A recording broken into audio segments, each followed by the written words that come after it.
Treasure. I believe lahat ng tao ay may iniingatan na treasure sa ating mga buhay. Maaaring treasure mo ay ang pamilya mo. Treasure mo ay ang mahal mo sa buhay. Treasure mo yung trabaho mo. Treasure mo yung lupa't bahay mo. Treasure mo yung edukasyon mo. Pero ano nga ba ang treasure? At ano nga ba ang dapat natin na tinetreasure sa mundong ito? Dahil ito yung mga tinuturing mo na treasure o kayamanan mo, sigurado na sa mga bagay na ito o sa mga taong ito ay nakadikit o nakakabit din dito ang iyong puso. Sabi sa Matthew chapter 6 verse 21, "For where your treasure is, there your heart will be also."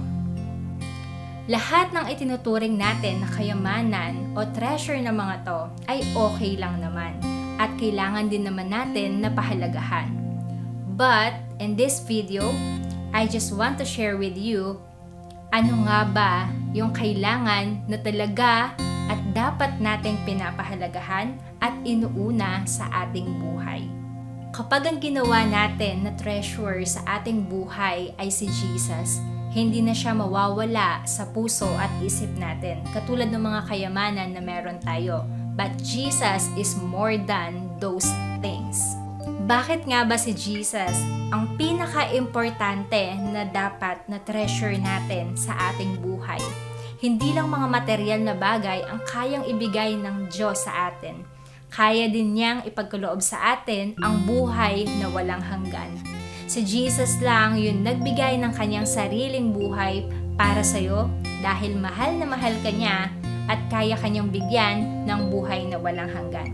Everything in this world is temporary, pero kayang ipagkaloob ng Diyos sa'yo yung eternal life na siya lang yung makakapagbigay.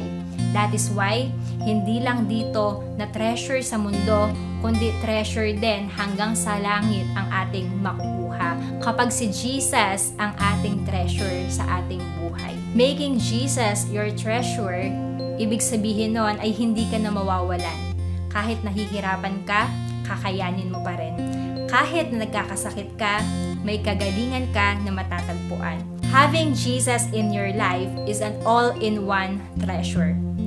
Jesus is our healer, Jesus is our friend, Jesus is our family, Jesus is our Father, Jesus is our provider. So anything na kakailanganin mo, anything na hahanapin mo, anything na kailangan mo na mga treasure mo dito sa mundo, makikita lahat natin yon kay Jesus. So, Jesus is the most important treasure we can have in this life. And that is the best thing ever that you will treasure in your whole life. Having Jesus in your life is a life that is complete. So, ulitin ko, for where your treasure is, there your heart will be also.